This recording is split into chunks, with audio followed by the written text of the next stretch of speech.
इस बीच इजराइल पर ईरान लगातार ताबड़तोड़ क्लस्टर बमों की बरसात कर रहा है। लगातार दूसरे दिन ये हमले किए गए हैं। तो ईरान की तरफ से इजराइल के प्रमुख शहरों को निशाना बनाया जा रहा है और ऐसे में इजराइल के आसमान में सैकड़ों क्लस्टर बम दिखाई दिए हैं। तो बड़ी खबर हम आपको बता रहे हैं, ईरान लगातार इजराइल पर क्लस्टर बम बरसा रहा है। सेंट्रल इजराइल के आसमान में सैकड़ों क्लस्टर बम देखे गए हैं। तो ऐसे में ईरान की तरफ से ताबड़तोड़ हमले इजराइल पर किए जा रहे हैं और इजराइल के आयरन डोम को भी चकमा देता हुआ ईरान की मिसाइलें नजर आ रही हैं।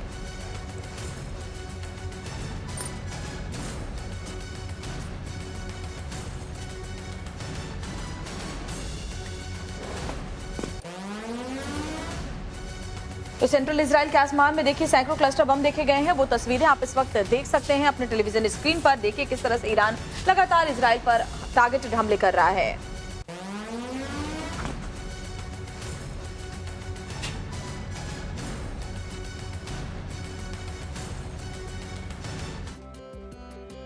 ईरान इजराइल अमेरिका की जंग का आज 24वां दिन है और दोनों ही देश न्यूक्लियर संपन्न है, लेकिन उन्हें जरा भी अंदाजा नहीं था कि ईरान की ताकत क्या है। और देखिए ईरान अब इस पूरे हमले में भारी पड़ता हुआ नजर आ रहा है और ऐसा हम इसलिए कह रहे हैं क्योंकि तेल अवीव में ईरान के ताजा हमले यही गवाही दे रहे हैं और यहाँ पर हर इमारत ईरान की रेंज में है और वो जबरदस्त तबाही मचा रहा है। देखिए रिपोर्ट।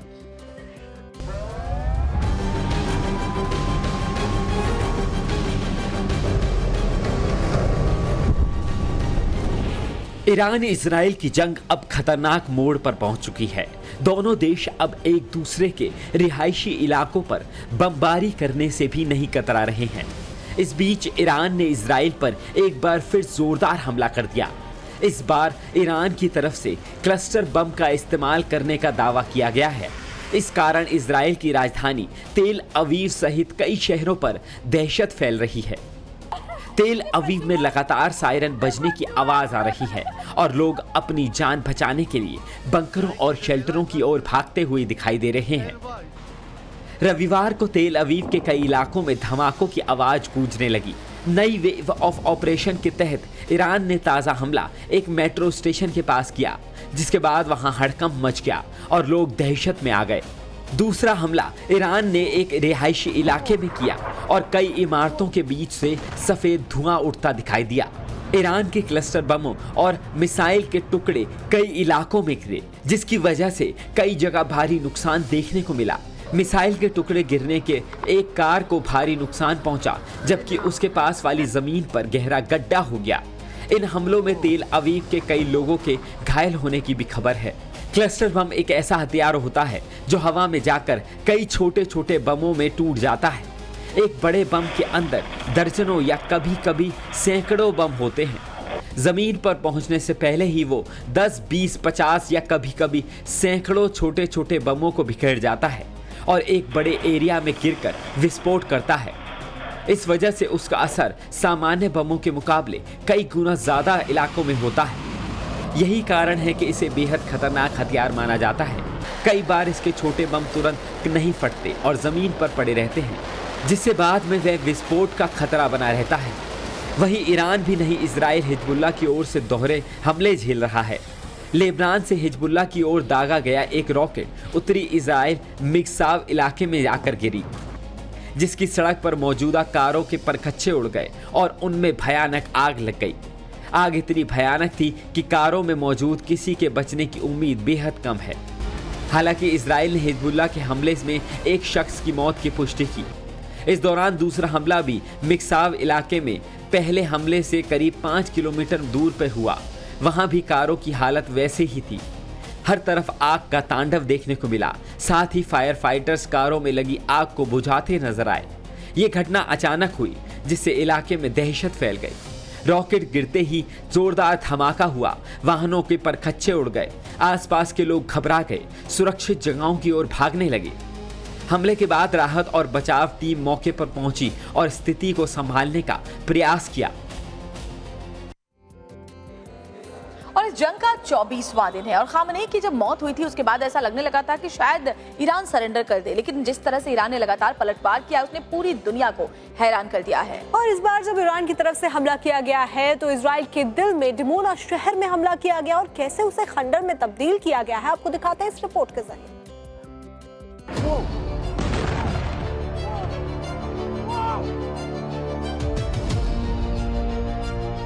ईरान और इजराइल के बीच तनाव अब एक विनाशकारी युद्ध का रूप ले चुका है।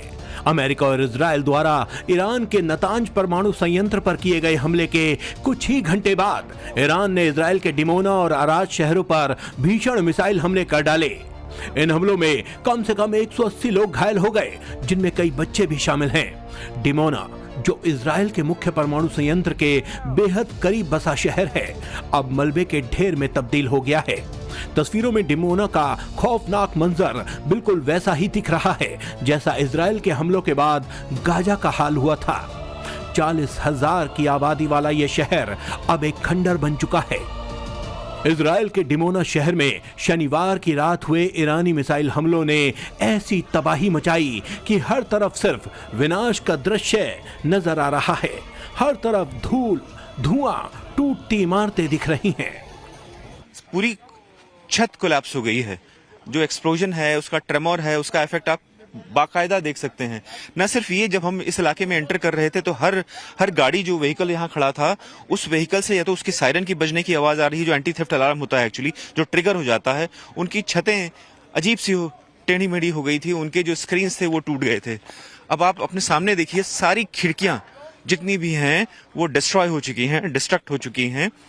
और एक अजीब सी स्मेल है इस जगह पे, चाहे वो आप केमिकल की स्मेल मान लें, चाहे टीएनटी की स्मेल मान लें, और जो चीजें जली हैं उनका भी एक स्मेल मिक्स है इस इलाके में। हालांकि धूप खिली हुई है, पर अजीब सा प्रेशर है इस इलाके में। जो लोग दिख रहे थे वो टेंशन में दिख रहे थे आसपास के इलाके में।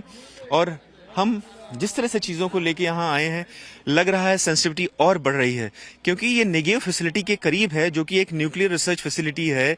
और न्यूक्लियर ये माना गया था कि ये दूर रहेगा, रखा जाएगा किसी भी डिवास्टेशन या अटैक से।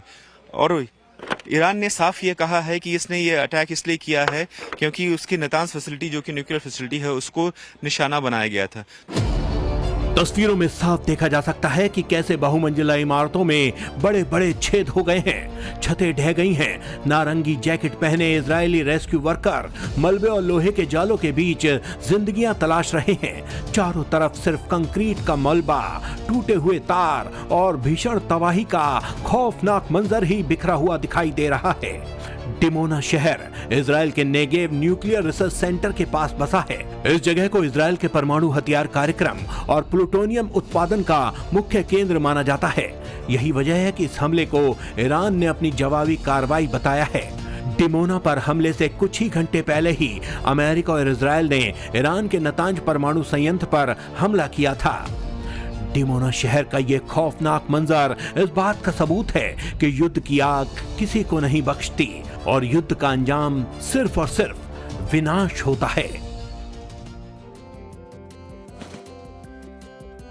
मिडिल ईस्ट में बढ़ते तनाव की वजह से स्ट्रेट ऑफ हॉर्मुज पे 40 जहाज ऐसे हैं जिनके इंजन थम गए हैं और ये व्यापारिक जहाज हैं। इस वीडियो को ईरान ने ही जारी किया है, जिसमें साफ देखा जा सकता है कि स्ट्रेट ऑफ हॉर्मुज के पास 40 कारोबारी जहाज अपना इंजन बंद करके खड़े हैं और ईरानी परमिशन का इंतजार कर रहे हैं। मिडिल ईस्ट में जंग जारी के बीच दुनिया का सबसे महत्वपूर्ण जलमार्गों में से एक हार्मुज स्ट्रेट बंद है। ये ईरान का कंट्रोल है। इस बीच पहली बार वहां की जो तस्वीर सामने आई है वो डरावनी है। ईरानी मीडिया IRIB ने एक वीडियो जारी किया है जिसमें 2 ईरानी पत्रकार हार्मुज के बीचों बीच पहुंच गए दिख रहे हैं। जंग शुरू होने के बाद पहली बार हार्मुज से इतनी करीब की तस्वीर सामने आई है। रिपोर्टर ने ये भी खुलासा किया है कि समुद्र के बीच इन जहाजों के इंजन भी बंद है। ऐसा होना सामान्य नहीं होता। हार्मुज स्ट्रेट से नाव तक पहुंचे इन ईरानी पत्रकारों ने बताया कि स्ट्रेट के बीचों बीच एक करीब वक्त 40 व्यापारिक जहाज मौजूद हैं। तनाव इतना ज़्यादा है कि इन सभी जहाज़ों ने अपने इंजन बंद कर दिए हैं। ये जहाज आगे बढ़ने की स्थिति में नहीं हैं और अंतर्राष्ट्रीय नियमों के बावजूद फिलहाल इन्हें वहां से सुरक्षित गुजरने के लिए ईरान की अनुमति का इंतजार करना पड़ रहा है।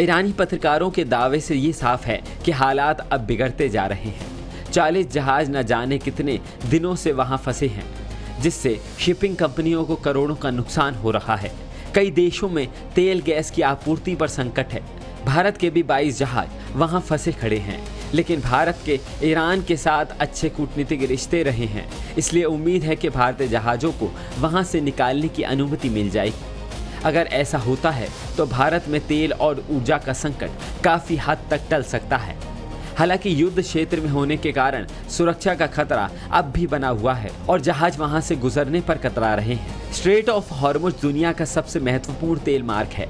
इसके बंद होने से ग्लोबल ऑयल मार्केट में हड़कंप मच चुका है। ईरान ने स्पष्ट कर दिया है कि वे कूटनीति चाहता है, लेकिन पहले अमेरिका और इजराइल को अपने हमले बंद करने होंगे। एक तरफ ट्रंप का अल्टीमेटम है और दूसरी तरफ ईरान की अपनी शर्तें। इस खींचतान ने पूरी दुनिया को एक बड़े आर्थिक और ऊर्जा संकट के मुहाने पर लाकर खड़ा कर दिया है।